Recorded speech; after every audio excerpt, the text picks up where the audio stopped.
Path parameters and numeric validations, in the same way that you can declare more validations and metadata for query parameters with query, you can declare the same type of validations and metadata for path parameters with path.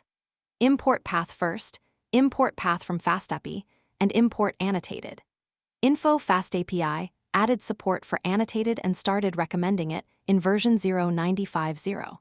If you have an older version, you would get errors when trying to use annotated. Make sure you upgrade the FastAPI version internal link target equals blank to at least 0.95.1 before using annotated. Declare metadata, you can declare all the same parameters as for query. For example, to declare a title metadata value for the path parameter itemid you can type. Note a path parameter is always required as it has to be part of the path. Even if you declared it with none or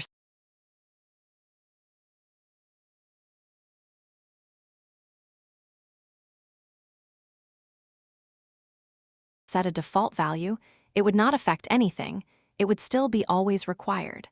Order the parameters as you need. Tip: this is probably not as important or necessary if you use annotated. Let's say that you want to declare the query parameter Q as a required SDR, and you don't need to declare anything else for that parameter, so you don't really need to use query. But you still need to use path for the itemid path parameter. And you don't want to use annotated for some reason. Python will complain if you put a value with a default before a value that doesn't have a default. But you can reorder them and have the value without a default the query parameter Q first. It doesn't matter for FastAPI. It will detect the parameters by their names, types, and default declarations, query, path, etc. It doesn't care about the order. So you can declare your function as tab Python 3.8 non-annotated. Tip: prefer to use the annotated version if possible. But keep in mind that if you use annotated, you won't have this problem. It won't matter as you're not using the function parameter default values for query or path. Order the parameters as you need. Tricks: tip: this is probably not as important or necessary if you use annotated. Here's a small trick that can be handy, but you won't need it often. If you want to, declare the query parameter without a query.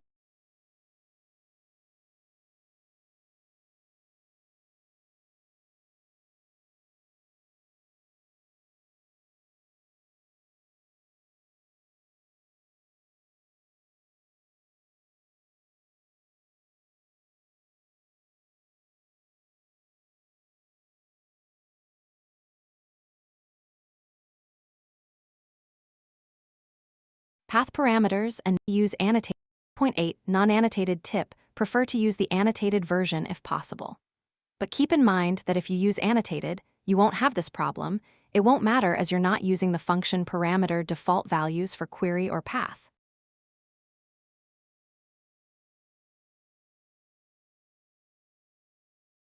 Order the parameters as you need. Tricks: tip: this is probably not as important or necessary if you use annotated. Here's a small trick that can be handy, but you won't need it often. If you want to, declare the query parameter without a query, nor any default value. Declare the path parameter itemid using path. Have them in a different order. Not use annotated. Python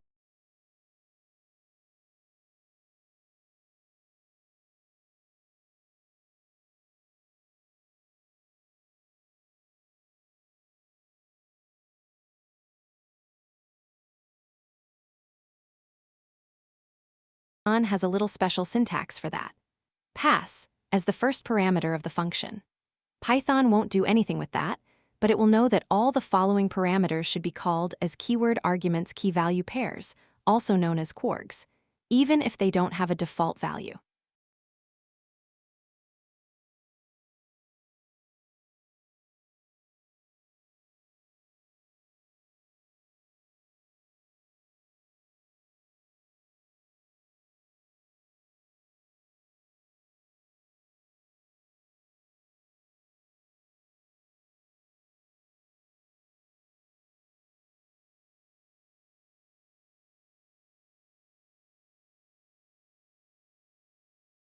Better with annotated. Keep in mind that if you use annotated, as you are not using function parameter default values, you won't have this problem, and you probably won't need to use number validations.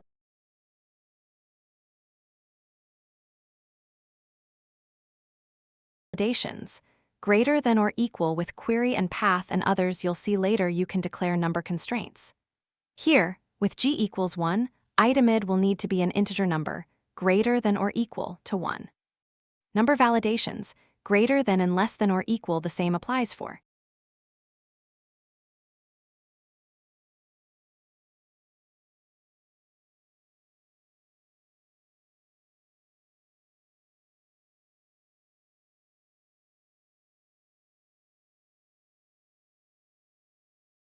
GT, greater than la, less than or equal number validation.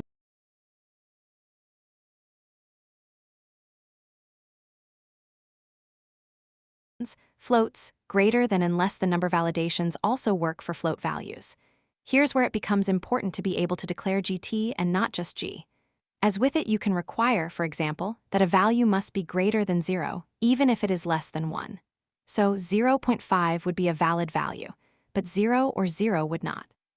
And the same for LT. Recap with query, path, and others you haven't seen yet. You can declare metadata and string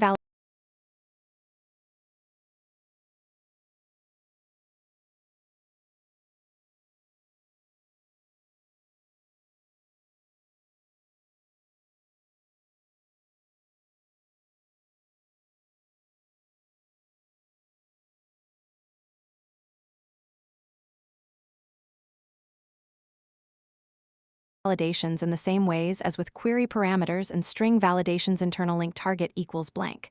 And you can also declare numeric validations. GT, greater than G, greater than or equal LT, less than la, less than or equal info query, path, and other classes you will see later are subclasses of a common param class. All of them share the same parameters for additional validation and metadata you have seen. Note technical details when you import query, path,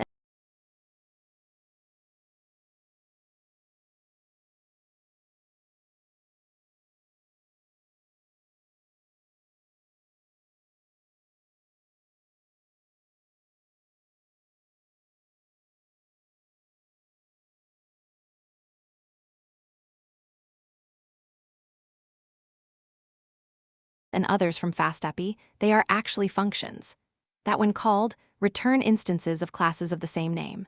So, you import query, which is a function, and when you call it, it returns an instance of a class also named query. These functions are there instead of just using the classes directly so that your editor doesn't mark errors about their types. That way, you can use your normal editor and coding tools without having to add custom configurations to disregard those errors.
Query parameter models. If you have a group of query parameters that are related, you can create a pedantic model to declare them. This would allow you to reuse the model in multiple places and also to declare validations and metadata for all the parameters at once. Note: query parameter models. If you have a group of query parameters that are related, you can create a pedantic model to declare them. This would allow you to reuse the model in multiple places and also to declare validations and metadata for all the parameters at once. Note: this is supported since FastAPI version 0.1150. Nerd face query parameters with a pedantic model. Declare the query parameters that you need in a pedantic model, and then declare the parameter as query.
FastAPI will extract the data for each field from the query parameters in the request and give you the pedantic model you defined.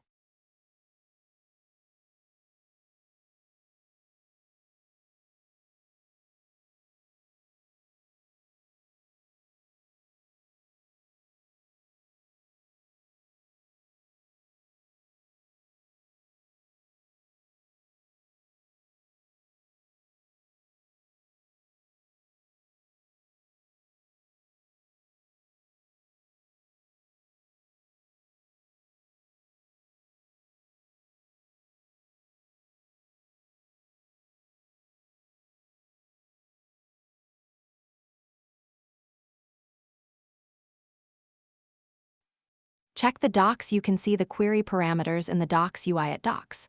Forbid extra query parameters in some special use cases, probably not very common.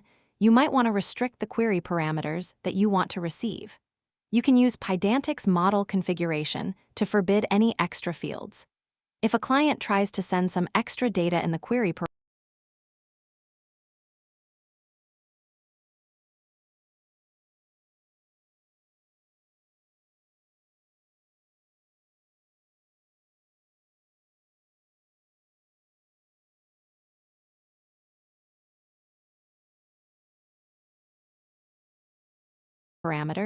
they will receive an error response.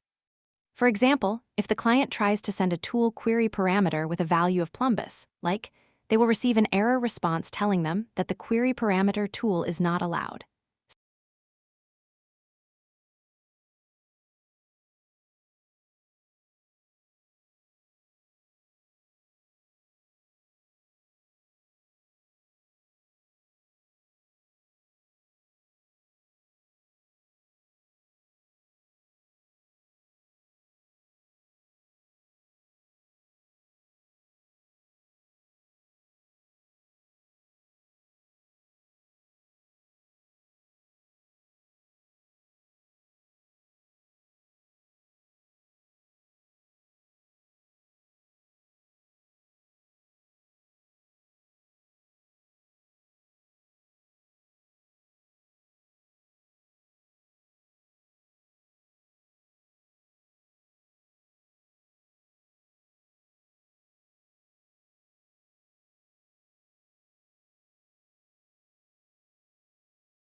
summary, you can use pydantic models to declare query parameters in FastAPI. Smiling face with sunglasses tip spoiler alert. You can also use pydantic models to declare cookies and headers, but you will read about that later in the tutorial. Shushing face.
Body multiple parameters. Now that we have seen how to use path and query, let's see more advanced uses of request body declarations. Mix path, query, and body parameters. First, of course, you can mix path, query, and request body parameter declarations freely, and FastAPI will know what to do. And you can also declare body parameters as optional by setting the default to none. Notice that, in this case, the item that would be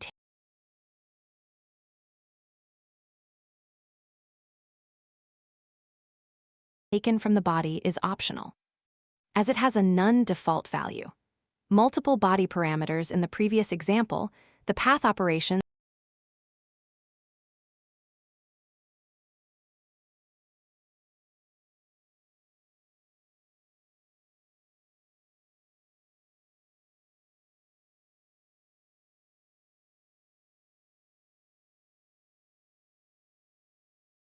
would expect a JSON body with the attributes of an item, like. But you can also declare multiple body parameters, e.g. item and user. In this case, FastAPI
will notice that there is more than one body parameter in the function. There are two parameters that are pydantic models.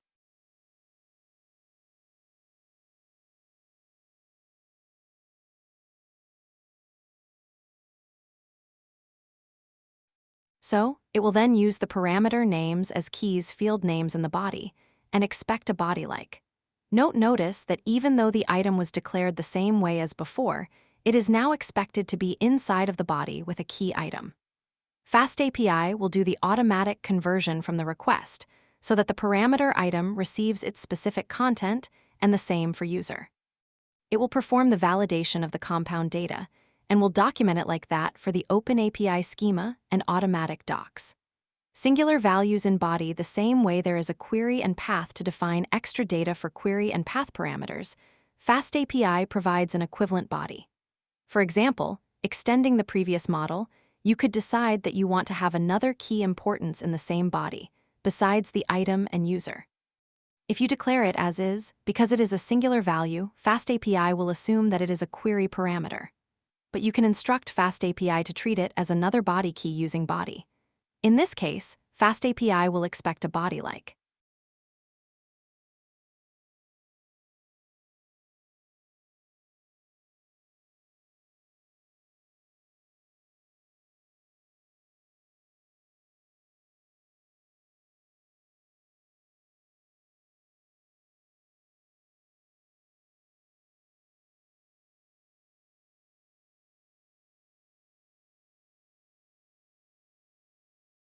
Again, it will convert the data types, validate, document, etc. multiple body params and query of course.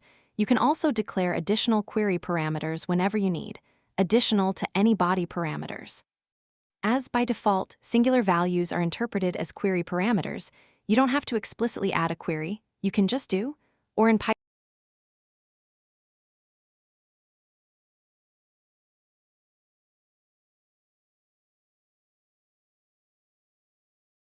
3.1 and above. For example, InfoBody also has all the same extra validation and metadata parameters as query.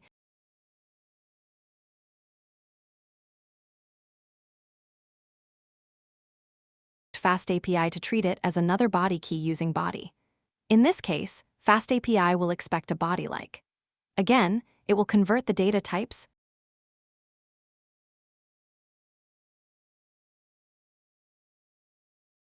validate, document, etc. multiple body params and query of course. You can also declare additional query parameters whenever you need, additional to any body parameters. As by default, singular values are interpreted as query parameters, you don't have to explicitly add a query, you can just do, or in Python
3.1 and above.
For example, InfoBody also has all the same extra validation and metadata parameters as query, path, and others you will see later.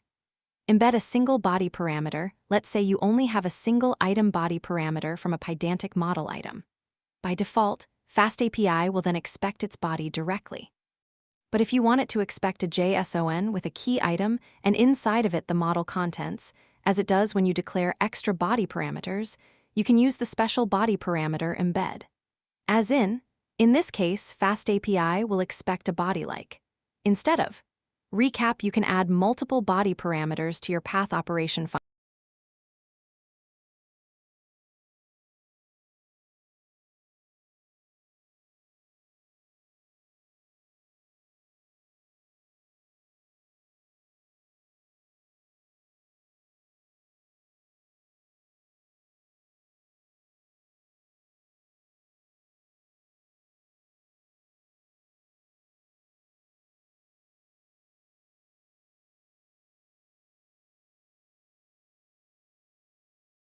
function, even though a request can only have a single body.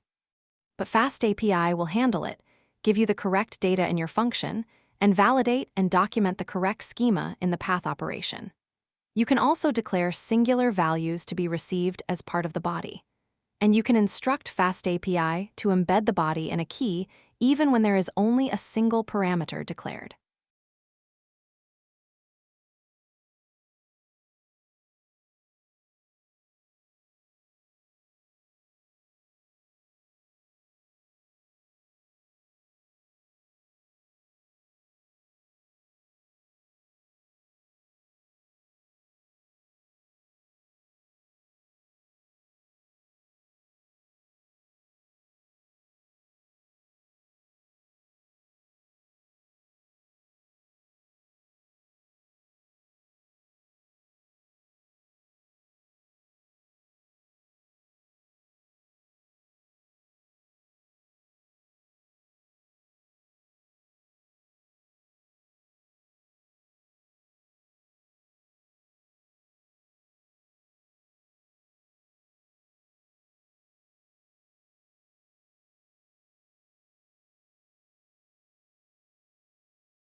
Body fields the same way you can declare additional validation and metadata in path operation function parameters with query, path, and body. You can declare validation and metadata inside of Pydantic models using Pydantic's field. Import field first, you have to import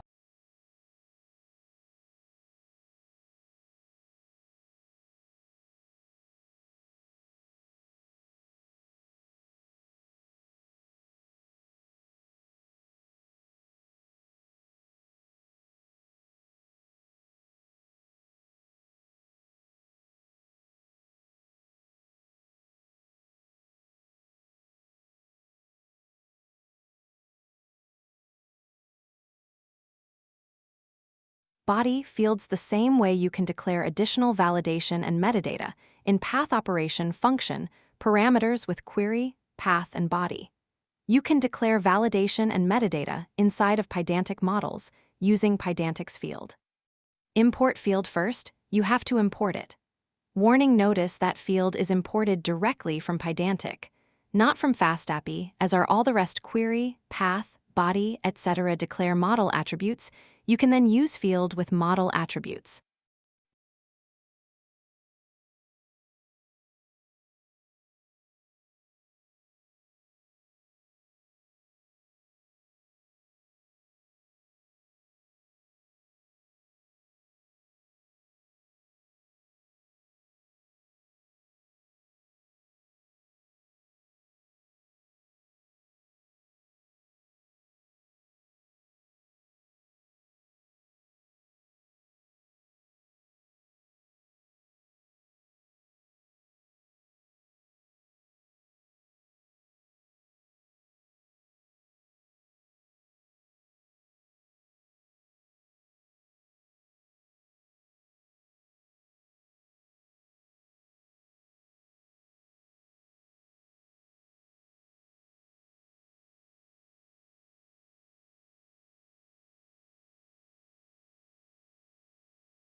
Body fields the same way you can declare additional validation and metadata in path operation function parameters with query, path, and body. You can declare validation and metadata inside of Pydantic models using Pydantic's field. Import field first, you have to import it. Warning, notice that field is imported directly from Pydantic, not from FastAPI, as are all the rest query, path, body, etc. declare model attributes. You can then use field with model attributes. Field works the same way as query, path, and body. It has all the same parameters, etc. Note technical details actually. Query, path, and others you'll see next create objects of subclasses of a common param class, which is itself a subclass of Pydantic's fieldInfo class. And Pydantic's field returns an instance of fieldInfo as well. Body also returns objects of a subclass of fieldInfo directly, and there are others you will see later that are subclasses of the body class. Remember that when you import query, path, and others from FastAPI, those are actually functions that return special classes. Tip: notice how each model's attribute with a type, default value, and field has the same structure as a path operation function's parameter, with field instead of path, query, and body. Add extra information, you can declare extra information in field, query, body, etc. And it will be included in the generated JSON schema. You will learn more about adding extra information later in the docs when learning to declare examples. Warning: extra keys passed to field will also be present in the resulting OpenAPI schema for your application. As these keys may not necessarily be part of the OpenAPI specification, some OpenAPI tools, for example the OpenAPI validator, may not work with your generated schema. Recap, you can use Pydantics field to declare extra validations and metadata for model attributes. You can also use the extra keyword arguments to pass additional JSON schema metadata.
body nested models with FastAPI, you can define, validate, document, and use arbitrarily deeply nested models thanks to Pydantic.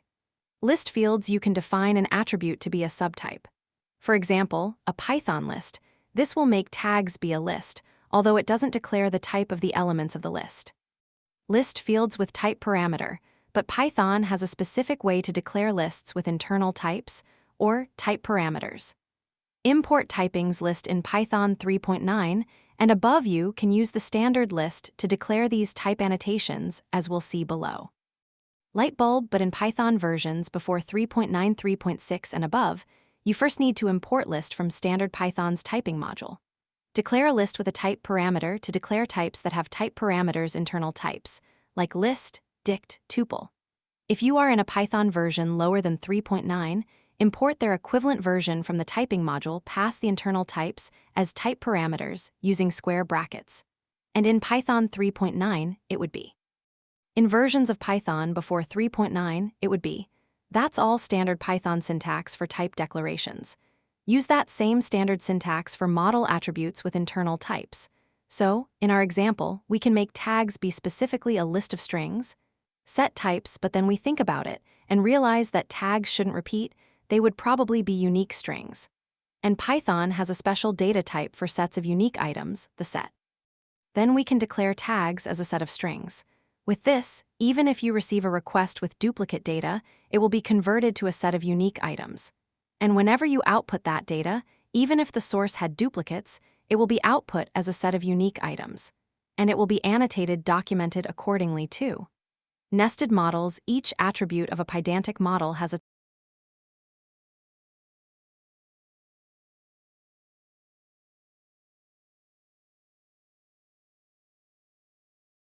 type, but that type can itself be another Pydantic model. So you can declare deeply nested JSON objects with specific attribute names, types, and validations. All that arbitrarily nested.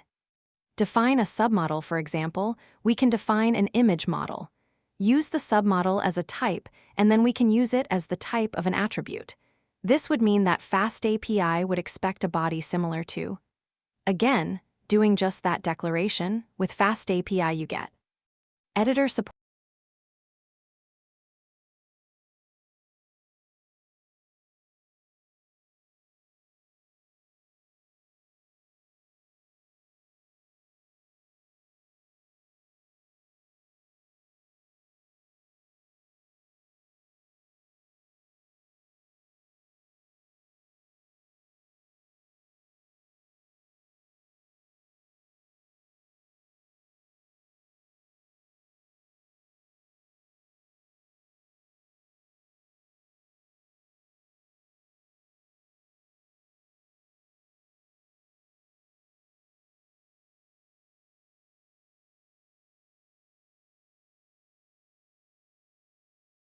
support completion, etc., even for nested models, data conversion, data validation, automatic documentation, special types and validation apart from normal singular types like str, int, float, etc. You can use more complex singular types that inherit from str.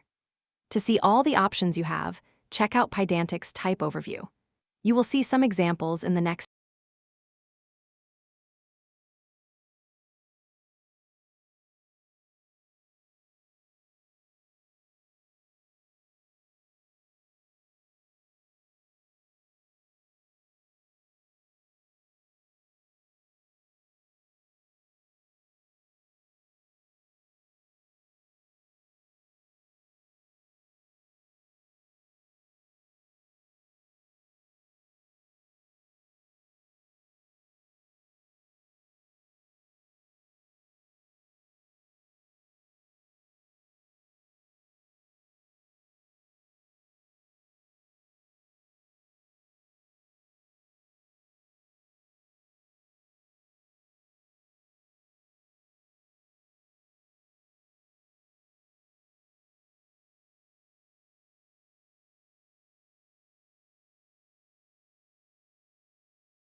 next chapter.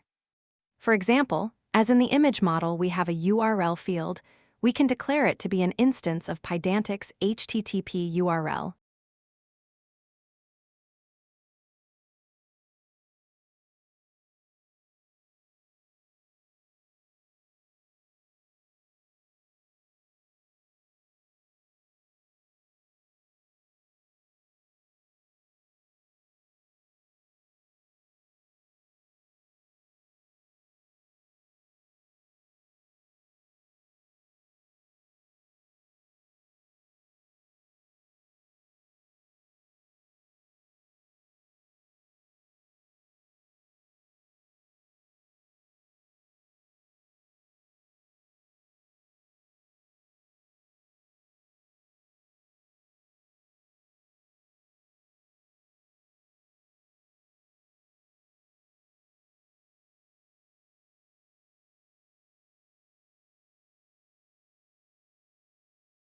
Instead of a SDR. The string will be checked to be a valid URL and documented in JSON schema OpenAPI as such. Attributes with list of submodels, you can also use Pydantic models as subtypes of list, set, etc. This will expect convert, validate, document, etc. a JSON body like.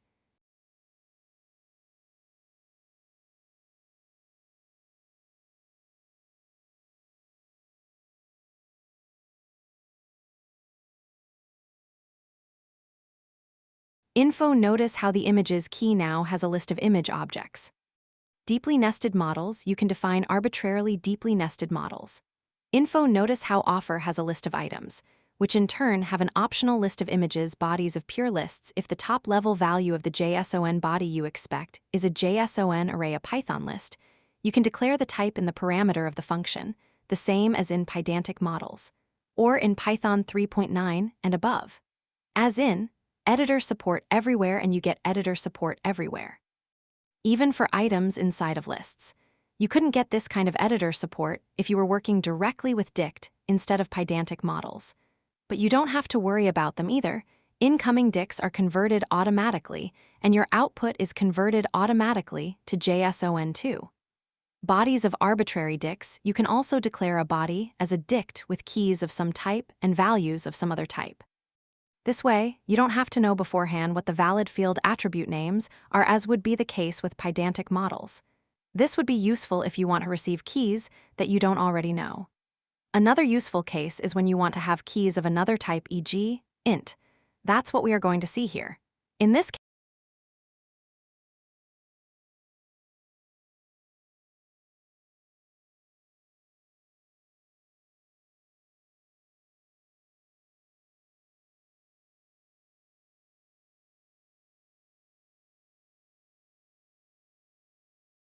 case, you would accept any dict as long as it has int keys with float values. Tip: keep in mind that JSON only supports SDR as keys. Pydantic has automatic data conversion. This means that, even though your API clients can only send strings as keys, as long as those strings contain pure integers, Pydantic will convert them and validate them. And the dict you receive as weights will actually have int keys and float values. Recap: with FastAPI, you have the maximum flexibility provided by Pydantic models while keeping your code simple, short, and elegant. But with all the benefits: editor support completion everywhere. Data conversion, aka parsing, serialization, data validation, schema documentation, automatic docs.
Declare request example, data. You can declare examples of the data your app can receive.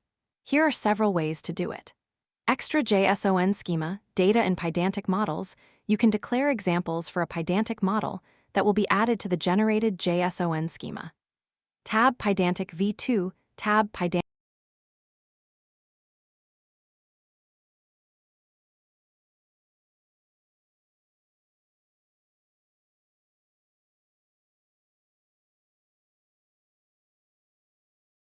v1 that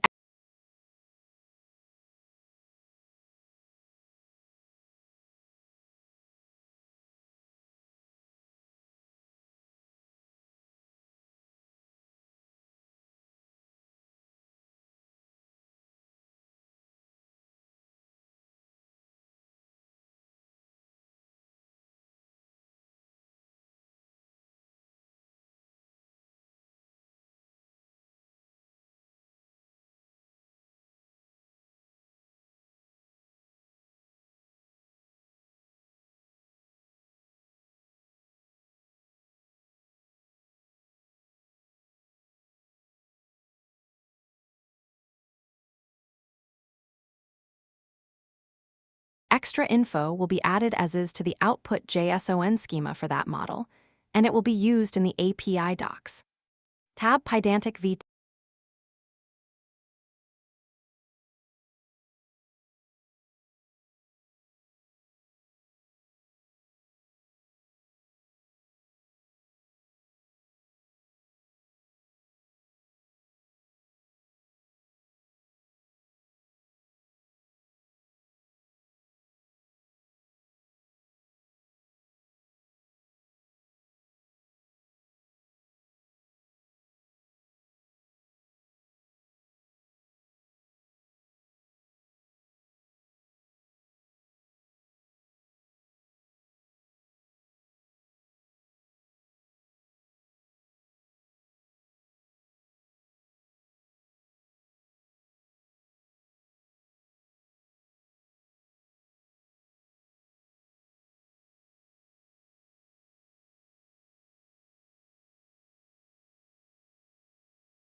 In Pydantic version 2, you would use the attribute model config. That takes a dict as described in Pydantic's docs. Configuration. You can set JSON schema extra with a dict containing any additional data you would like to show up in the generated JSON schema, including examples.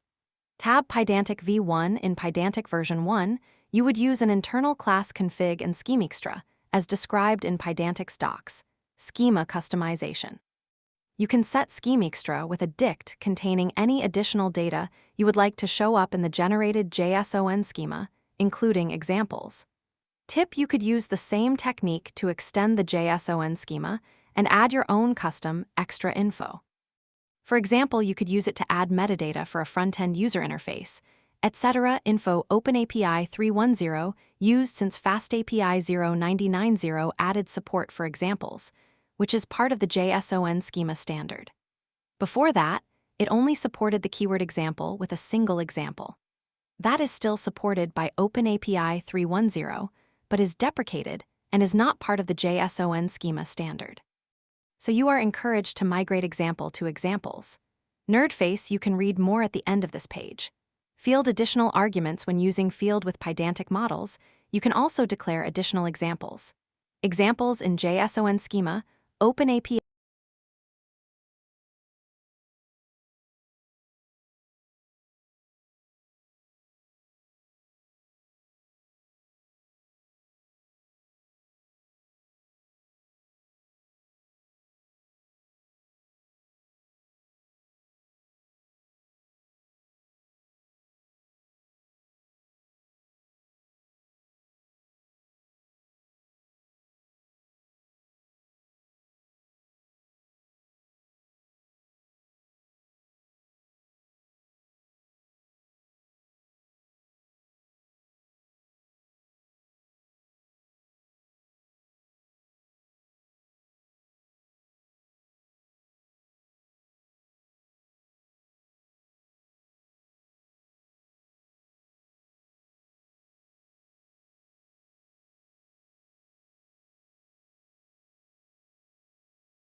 when using any of path query header cookie body form file. You can also declare a group of examples with additional information that will be added to their JSON schemas inside of FastAPI.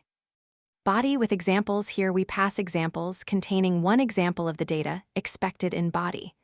Example in the docs UI with any of the methods above it would look like this in the docs. Body with multiple examples. You can of course also pass multiple examples. When you do this, the examples will be part of the internal JSON schema for that body data. Nevertheless, at the time of writing this, Swagger UI, the tool in charge of showing the docs UI, doesn't support showing multiple examples for the data in JSON schema. But read below for a workaround. FastAPI-specific examples. Since before JSON schema supported examples, FastAPI had support for a different field also called examples. This FastAPI-specific examples goes in another section in the FastAPI specification. It goes in the details for each path operation, not inside each JSON schema. And Swagger UI has supported this particular examples field for a while. So, you can use it to show different examples in the docs UI. The shape of this FastAPI-specific field examples is a dict with multiple examples instead of a list, each with extra information that will be added to FastAPI too. This doesn't go inside of each JSON schema contained in FastAPI. This goes outside, in the path operation directly. Using the OpenAPIXamples parameter, you can declare the FastAPI-specific examples in FastAPI with the parameter OpenAPIXamples for path query header cookie body form file. The keys of the dict identify each example, and each value is another dict. Each specific example dict in the examples can contain summary, short description for the example. Description, a long description that can contain markdown text. Value, this is the actual example shown, e.g. a dict. External value, alternative to value, a URL pointing to the example, although this might not be supported by as many tools as value. You can use it like this. OpenAPI examples in the docs UI with OpenAPIXamples added to body the docs would look like. Technical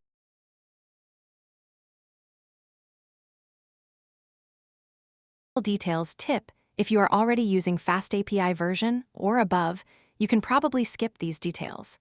They are more relevant for older versions, before OpenAPI 3.10 was available. You can consider this a brief OpenAPI and JSON schema history lesson. Nerd face warning: these are very technical details about the standards JSON schema and OpenAPI. If the ideas above already work for you, that might be enough, and you probably don't need these details. Feel free to skip them. Before OpenAPI 3.10, OpenAPI used an older and modified version of JSON schema. JSON schema didn't have examples, so OpenAPI added its own example field to its own modified version. OpenAPI also added example and examples fields to other parts of the specification. Parameter object in the specification that was used by FastAPIs. Path query header cookie request body object in the field content on the media type object in the specification that was used by FastAPIs. Body file form info. This old OpenAPI specific examples parameter is now OpenAPIXamples since FastAPI 0.1030. JSON schema's examples field, but then JSON schema added an examples field to a new version of the specification. And then the new OpenAPI 3.10 was based on the latest version JSON schema 2012 that included this new field examples. And now, this new examples field takes precedence over the old single and custom example field that is now deprecated. This new examples field in JSON schema is just a list of examples, not a dict with extra metadata as in the other places in OpenAPI described above. Info even after OpenAPI 3.10 was released with this new simpler integration with JSON schema. For a while, Swagger UI, the tool that provides the automatic docs, didn't support OpenAPI 3.10. It does since version 5.0.0 Party Popper. Because of that, versions of FastAPI previous to still used versions of OpenAPI lower than 3.10. Pydantic and FastAPI examples. When you add examples inside a Pydantic model, using schemextra or field examples equals something, That example is added to the JSON schema for that pydantic model. And that JSON schema of the pydantic model is included in the OpenAPI of your API, and then it's used in the docs UI. In versions of FastAPI before 0.9090, and above use the newer OpenAPI 3.10 when you used example or examples with any of the other utilities query, body, etc. Those examples were not added to the JSON schema that describes that data, not even to OpenAPI's own version of JSON schema. They were added directly to the path operation declaration in OpenAPI outside the parts of OpenAPI that use JSON schema. But now that FastAPI, and above uses OpenAPI 3.10 that uses JSON schema 2012, and Swagger UI 5.00 and above, everything is more consistent, and the examples are included in JSON schema. Swagger UI and OpenAPI-specific examples now, as Swagger UI didn't support multiple JSON schema examples as of 2020 3.0826, users didn't have a way to show multiple examples in the docs. To solve that, FastAPI 0.1030 added support for declaring the same old OpenAPI-specific examples field with the new parameter OpenAPIExamples. Nerd face summary, I used to say I didn't like history that much, and look at me now giving tech history lessons. Grinning face with sweat in short, upgrade to FastAPI, or above, and things are much simpler, consistent, and intuitive, and you don't have to know all these historic details. Smiling face with sunglasses.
Extra data types up to now, you have been using common data types like int float str bool, but you can also use more complex data types.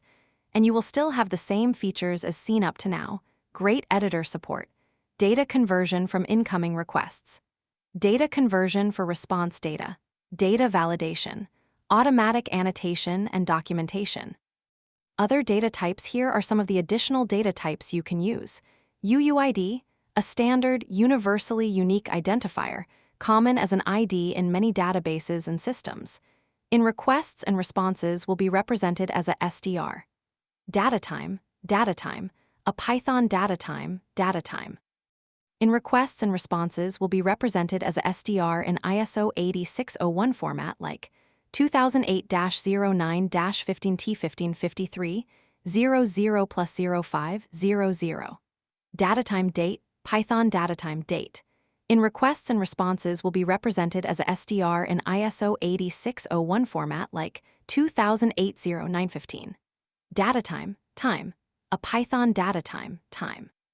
In requests and responses will be represented as a SDR in ISO 8601 format like 14, 2355, 003.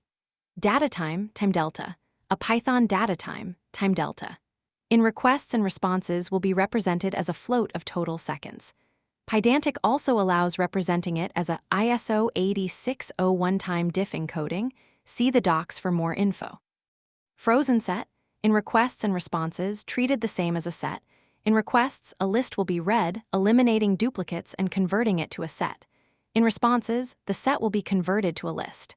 The generated schema will specify that the set values are unique using JSON schema's unique items. Bytes, standard Python bytes. In requests and responses will be treated as SDR. The generated schema will specify that it's a SDR with binary format. Decimal, standard Python decimal. In requests and responses, handled the same as a float. You can check all the valid Pydantic data types here. Pydantic data types. Example: here's an example path operation with parameters using some of the above types. Note that the parameters inside the function have their natural data type, and you can, for example, perform normal date manipulations like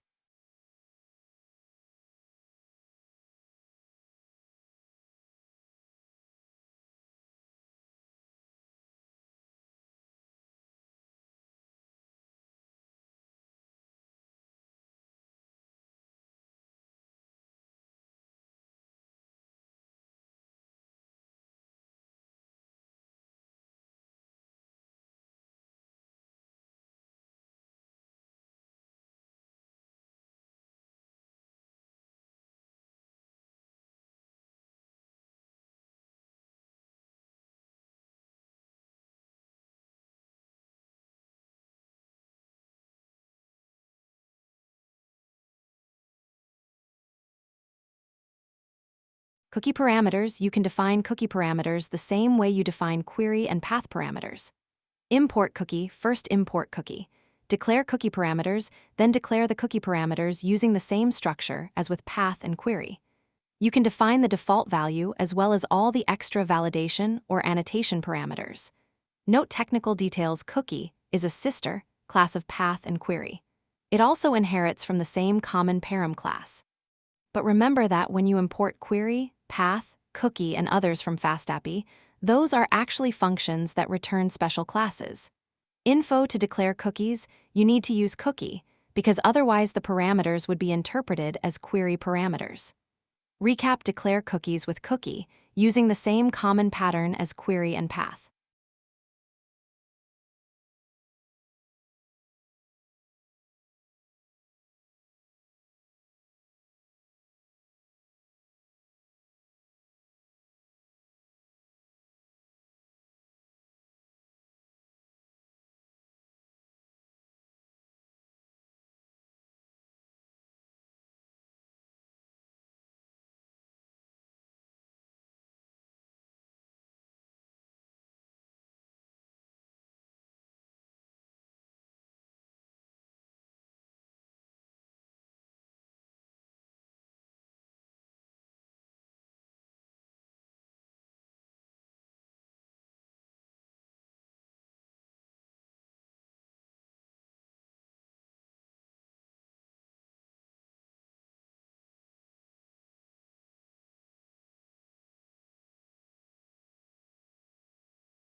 Cookie parameters, you can define header parameters, you can define header parameters the same way you define query, path, and cookie parameters. Import header, first import header. Declare header parameters, then declare the header parameters using the same structure as with path, query, and cookie. You can define the default value as well as all the extra validation or annotation parameters. Note technical details header is a sister class of path, query, and cookie. It also inherits from the same common param class. But remember that when you import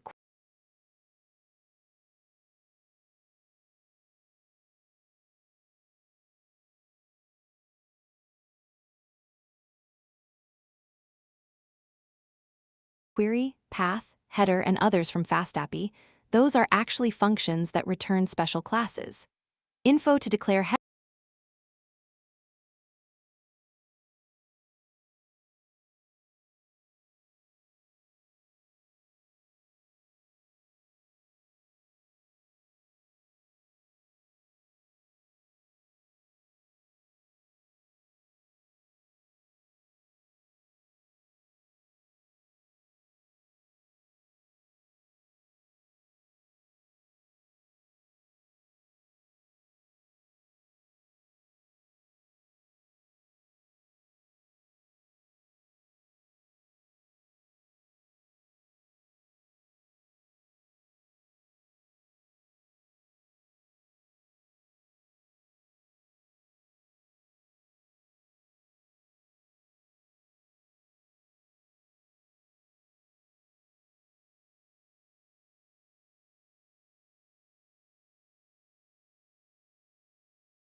headers, you need to use header, because otherwise the parameters would be interpreted as query parameters.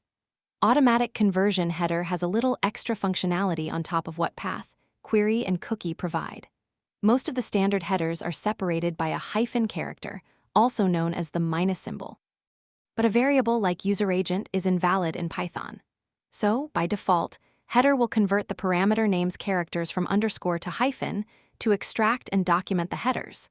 Also, HTTP headers are case-insensitive, so you can declare them with standard Python style, also known as snake case. So, you can use userAgent as you normally would in Python code, instead of needing to capitalize the first letters as userAgent or something similar. If for some reason you need to disable automatic conversion of underscores to hyphens, set the parameter convert underscores of header to false. Warning before setting convert underscores to false. Bear in mind that some HTTP proxies and servers disallow the usage of headers with underscores. Duplicate headers, it is possible to receive duplicate headers. That means the same header with multiple values. You can define those cases using a list in the type declaration. You will receive all the values from the duplicate header as a Python list. For example, to declare a header of X token that can appear more than once, you can write, if you communicate with that path operation sending two HTTP headers like, the response would be like, recap declare headers with header, using the same common pattern as query, path, and cookie. And don't worry about underscores in your variables, FastAPI will take care of converting them.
Cookie parameter models, if you have a group of cookies that are related, you can create a pedantic model to declare them. Cookie this would allow you to reuse the model in multiple places and also to declare validations and metadata for all the parameters at once. Note this is supported since FastAPI version 0.1150. NerdFace tip this same technique applies to query, cookie, and header. Smiling face with sunglasses cookies with a pedantic model, declare the cookie parameters that you need in a pedantic model, and then declare the parameter as cookie. FastAPI will extract the data for each field from the cookies received in the request and give you the pedantic model you defined. Check the docs. You can see the defined cookies in the docs UI at docs. Info have in mind that, as browsers handle cookies in special ways and behind the scenes, they don't easily allow JavaScript to touch them. If you go to the API docs UI at docs, you will be able to see the documentation for cookies for your path operations. But even if you fill the data and click Execute, because the docs UI works with JavaScript, the cookies won't be sent, and you will see an error message as if you didn't write any values. Forbid extra cookies in some special use cases, probably not very common. You might want to restrict the cookies that you want to receive. Your API now has the power to control its own cookie consent. Zany Cookie, you can use Pydantic's model configuration to forbid any extra fields. If a client tries to send some extra cookies, they will receive an error response.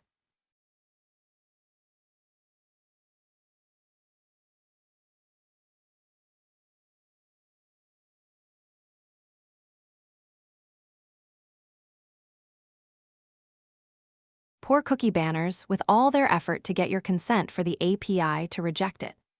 Cookie, for example, if the client tries to send a SanaTracker cookie with a value of good list please, the client will receive an error response telling them that the SanaTracker cookie is not allowed.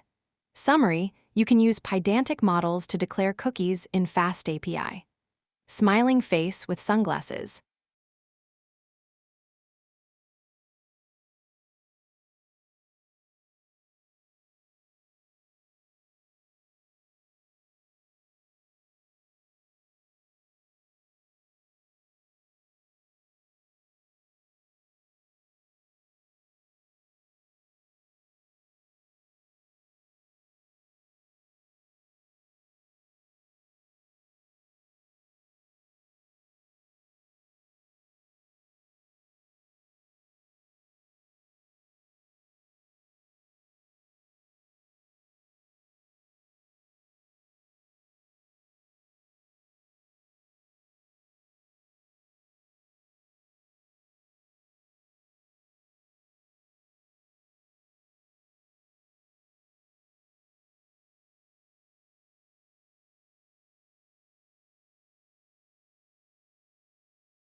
Header parameter models, if you have a group of related header parameters, you can create a Pydantic model to declare them. This would allow you to reuse the model in multiple places and also to declare validations and metadata for all the parameters at once. Note this is supported since FastAPI version 0.1150. Nerd-face header parameters with a Pydantic model declare the header parameters that you need in a Pydantic model, and then declare the parameter as header. FastAPI will extract the data for each field from the headers in the request and give you the Pydantic model you defined. Check the docs, you can see the required headers in the docs UI at docs. Forbid extra headers in some special use cases, probably not very common. You might want to restrict the headers that you want to receive. You can use Pydantic's model configuration to forbid any extra fields. If a client tries to send some extra headers, they will receive an error response. For example, if the client tries to send a tool header with a value of plumbus, they will receive an error response telling them that the header parameter tool is not allowed. Disable convert underscores the same way as with regular header parameters. When you have underscore characters in the parameter names, they are automatically converted to hyphens. For example, if you have a header parameter save data in the code, the expected HTTP header will be save data, and it will show up like that in the docs. If for some reason you need to disable this automatic conversion, you can do it as well for Pydantic models for header parameters. Warning before setting converter scores to false. Bear in mind that some HTTP proxies and servers disallow the usage of headers with underscores. Summary, you can use pedantic models to declare headers in FastAPI. Smiling face with sunglasses.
Response model return type, you can declare the type used for the response by annotating the path operation function return type.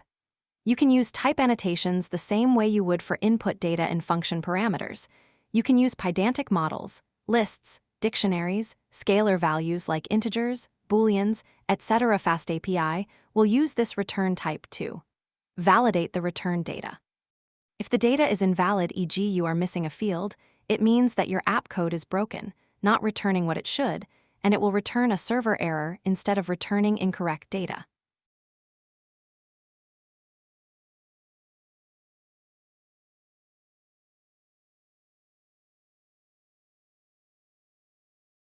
This way, you and your clients can be certain that they will receive the data and the data shape expected. Add a JSON schema for the response in the OpenAPI path operation. This will be used by the automatic docs. It will also be used by automatic client code generation tools. But most importantly, it will limit and filter the output data to what is defined in the return type. This is particularly important for security. We'll see more of that below. Response model parameter, there are some cases where you need or want to return some data that is not exactly what the type declares. For example, You could want to return a dictionary or a database object, but declare it as a pydantic model. This way, the pydantic model would do all the data documentation, validation, etc. for the object that you returned, e.g. a dictionary or database object. If you added the return type annotation, tools and editors would complain with a correct error telling you that your function is returning a type, e.g. a dict, that is different from what you declared, e.g. a pydantic model. In those cases, you can use the path operation decorator parameter response model instead of the return type. You can use the response model parameter in any of the path operations. At app, get at app, post at app, put at app, delete, etc. Notice that response model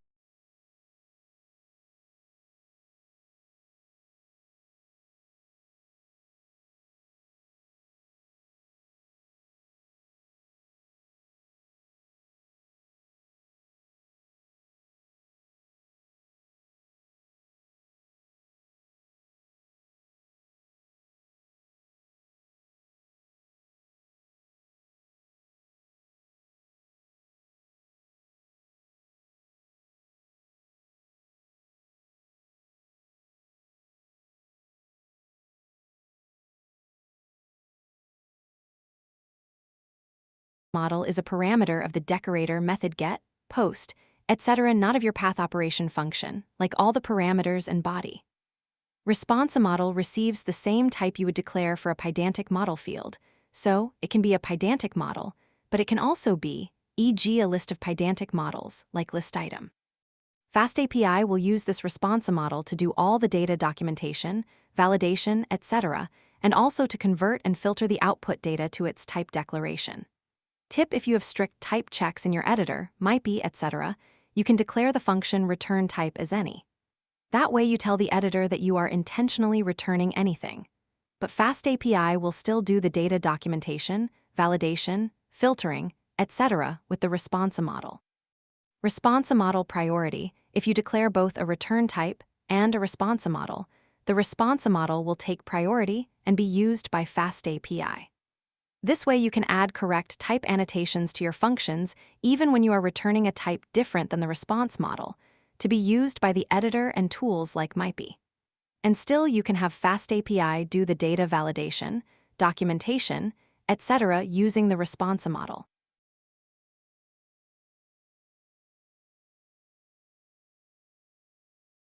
You can also use response model equals none to disable creating a response model for that path operation. You might need to do it if you're adding type annotations for things that are not valid pydantic fields. You will see an example of that in one of the sections below. Return the same input data. Here we are declaring a userin model. It will contain a plaintext password.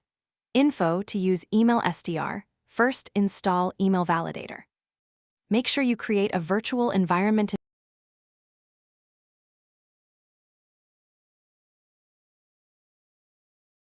internal link target equals blank, activate it, and then install it, for example.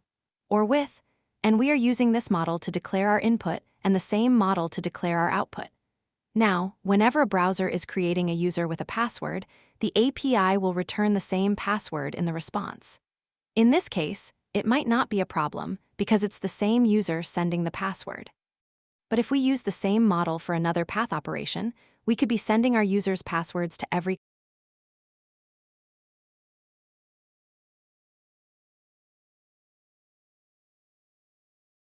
client. Danger: never store the plain password of a user or send it in a response like this, unless you know all the caveats and you know what you are doing. Add an output model. We can instead create an input model with the plain text password and an output model without it. Here, even though our path operation function is returning the same input user that contains the password, we declared the response model to be our model userout that doesn't include the password. So, FastAPI will take care of filtering out all the data that is not declared in the output model using pydantic. Response model or return type in this case, because the two models are different. If we annotated the function return type as userout, the editor and tools would complain that we are returning an invalid type, as those are different classes. That's why in this example, we have to declare it in the response model parameter. But continue reading below to see how to overcome that. Return type and data filtering, let's continue from the previous example. We wanted to annotate the function with one type, but we wanted to be able to return from the function something that actually includes more data. We want FastAPI to keep filtering the data using the response model, so that even though the function returns more data, the response will only include the fields declared in the response model. In the previous example, because the classes were different, we had to use the response model parameter. But that also means that we don't get the support from the editor and tools checking the function return type. But in most of the cases where we need to do something like this, we want the model just to remove some of the data, as in this example. And in those cases, we can use classes and inheritance to take advantage of function type annotations to get better support in the editor and tools, and still get the FastAPI data filtering. With this, we get tooling support from editors and MIPI as this code is correct in terms of types, but we also get the data filtering from FastAPI. How does this work? Let's check that out. Nerd-face type annotations and tooling. First, let's see how editors, MIPI, and other tools would see this. Base user has the base fields. Then userin inherits from base user and adds the password field, so it will include all the fields from both models. We annotate the function return type as base user, but we are actually returning a userin instance. The editor, MIPI, and other tools won't complain about this because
because, in typing terms, userin is a subclass of base user, which means it's a valid type when what is expected is anything that is a base user. FastAPI data filtering now, for FastAPI, it will see the return type and make sure that what you return includes only the fields that are declared in the type. FastAPI does several things internally with PyData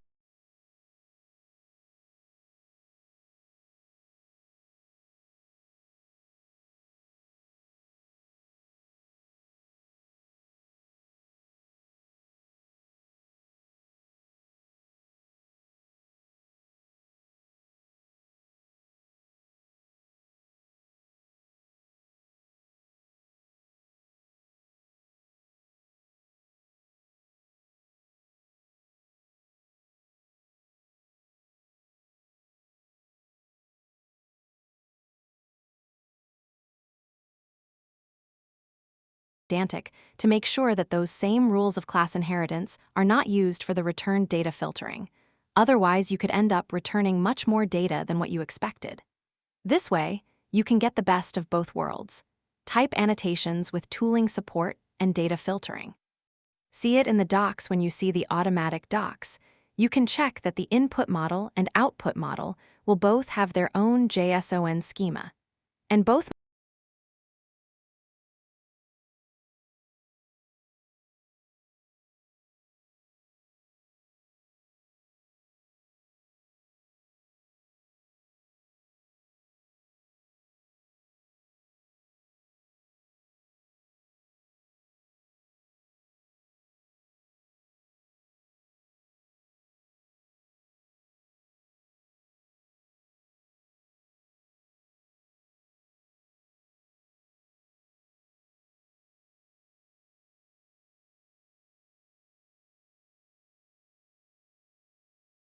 models will be used for the interactive API documentation.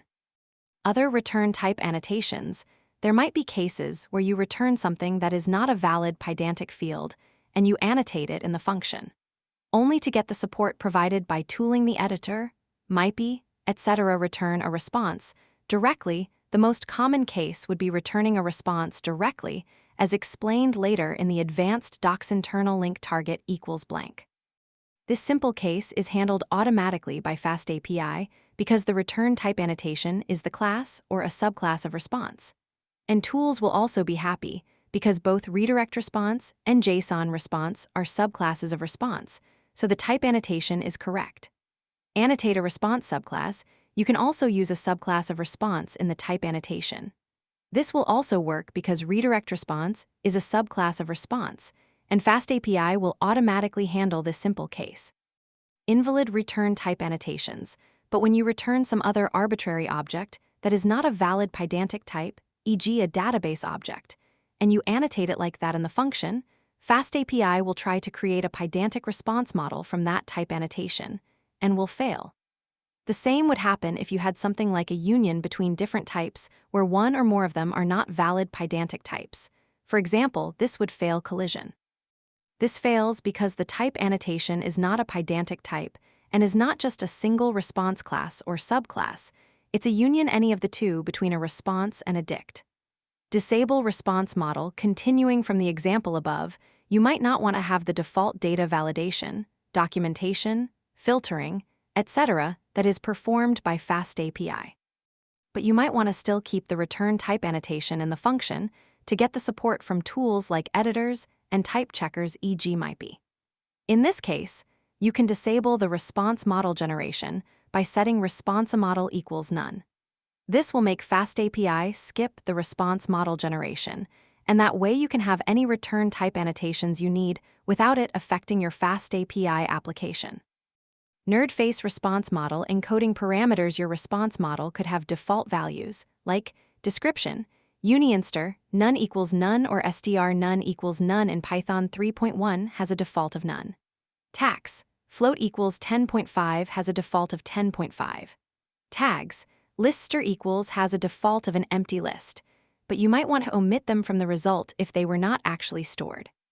For example, if you have models with many optional attributes in a NoSQL database, but you don't want to send very long JSON responses full of default values. Use the ResponseModel parameter. You can set the path operation decorator parameter ResponseModel equals true. And those default values won't be included in the response, only the values actually set. So, if you send a request to that path operation for the item with ID foo, the response not including default values will be info. In Pydantic v1, the method was called dict. It was deprecated but still supported in Pydantic v2 and renamed to modeldump.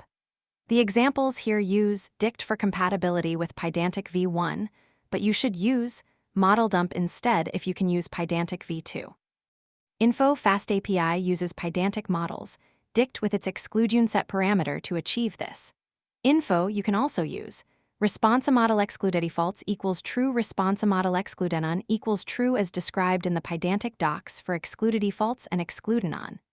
Data with values for fields with defaults, but if your data has values for the model's fields with default values, like the item with ID bar, they will be included in the response. Data with the same values as the defaults if the data has the same values as the default ones, like the item with ID baz. FastAPI is smart enough actually. Pydantic is smart enough to realize that, even though description, tax, and tags have the same values as the defaults, they were set explicitly instead of taken from the defaults. So, they will be included in the JSON response. Tip: notice that the default values can be anything, not only none. They can be a list, a float of 10.5, etc. ResponseModel and ResponseModel. You can also use the path operation decorator parameters ResponseModel and ResponseModel. They take a set of SDR with the name of the attributes to include omitting the rest or to exclude including the rest. This can be used as a quick shortcut if you have only one Pydantic model and want to remove some data from the output. Tip: but it is still recommended to use the ideas above, using multiple classes instead of these parameters. This is because the JSON schema generated in your app's OpenAPI and the docs will still be the one for the complete model, even if you use ResponseModel or ResponseModel to omit some attributes. This also applies to ResponseModel that work similarly. Tip: the syntax, name, description creates a set with those two values. It is equivalent to set name, description. Using lists instead of sets if you forget to use a set and use a list or tuple instead, FastAPI will still convert it to a set and it will work correctly. Recap: use the path operation decorator's parameter ResponseModel to define response models and especially to ensure private data is filtered out. Use ResponseModel to return only the values explicitly set.